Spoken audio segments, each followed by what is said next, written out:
describes it as blackness, lightlessness. All that the Webster says can help us identify blackness and darkness. Darkness. Have you ever thought about darkness? Darkness is something that you can feel, but you can't touch.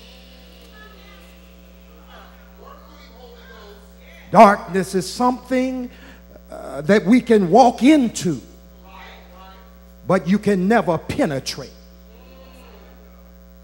Darkness is something that results from the earth rotating around the sun. And the earth spins on an imaginary line that is connected between the North and the South poles. And as the earth spins and the sun shines, darkness comes into existence as a result of being on the wrong side of the side that the sun is shining on. That causes darkness.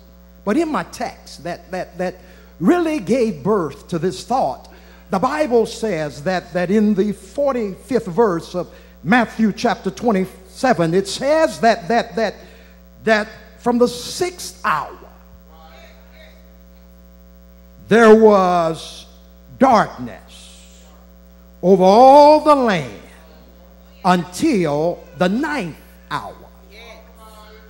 In other words, from 12 o'clock high noon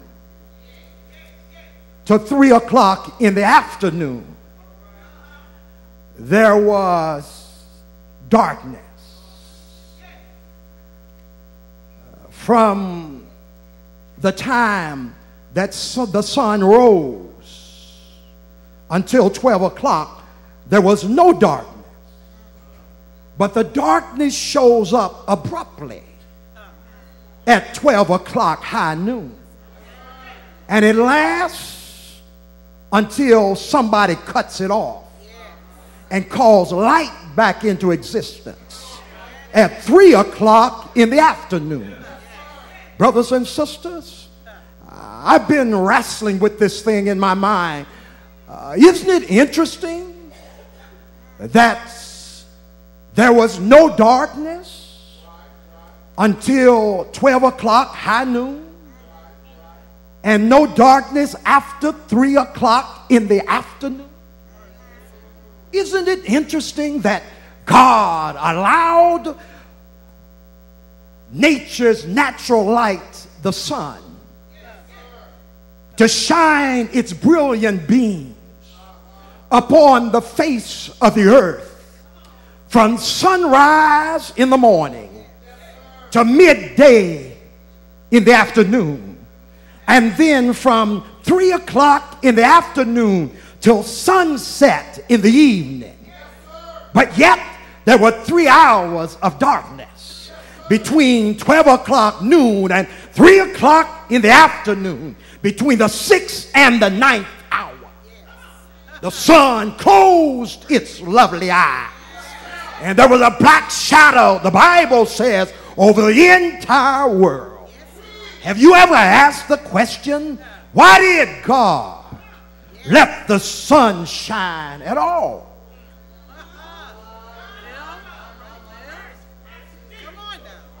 I believe I got an answer. God let the sun shine so there would be no doubt about it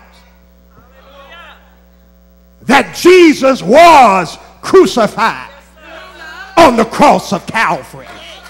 God let the sun to shine so that no one could question the fact that it was really Jesus of Nazareth and not Jesus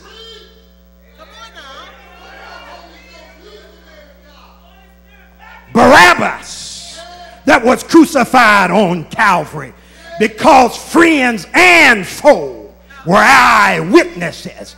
Because the Bible says he was crucified on Friday, and there were 3 hours of darkness between 12 o'clock high noon and 3 o'clock in the afternoon.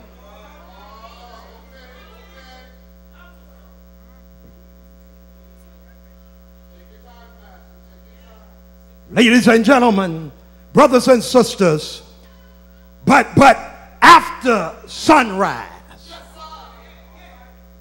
and before 12 o'clock high noon and after 3 o'clock in the afternoon and before sunset on Friday afternoon, Jesus Christ decided to close the eyes of the sun. Jesus comes now to the weakest point in his entire life to perform his last miracle before he dies on the cross of Calvary by cutting out the natural light for 3 hours. Ladies and gentlemen, Jesus was at his weakest on Friday when the lights went out all over the land, for he had the weight of the entire human sinful condition on one shoulder and the destiny of the world on the other shoulder. Gnats had lit on him. Mosquitoes had pricked him. Spears had pierced him. Men had mocked him. The sun had scorched him. Yet he still got the strength in his weakness to darken the sun for 3 hours. Behold, one poem writer says, behold the red torrent run down from his hands and his head. The crimson tide put out the sun, and his groans shake the earth and awaken the dead.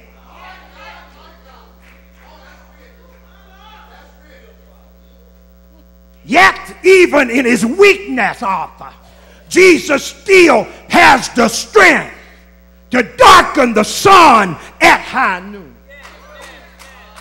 And I've stopped by to tell you, that's the God I serve. And if God can darken the sun in his weakness, what in the world can he not do in his strength? I'll tell you what he can do. He can give you joy when you got sorrow. He can give you gladness where there's sadness. He can lift you up when you fall down. He is still Lord. He is still King. He is still Redeemer. He is still Sustainer. He is still Creator.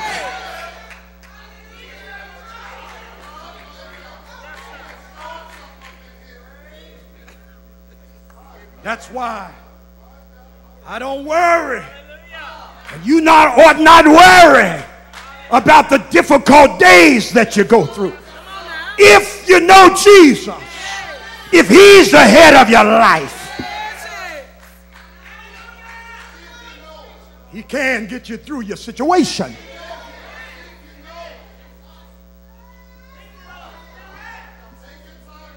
I'm not through with this thing. He's still Lord. And the unfortunate thing, brothers and sisters, is that the devil and his demonic imps have attempted to conjure up all kinds of theories and falsehoods and lies about the 3 hours of darkness. But I don't buy none of them.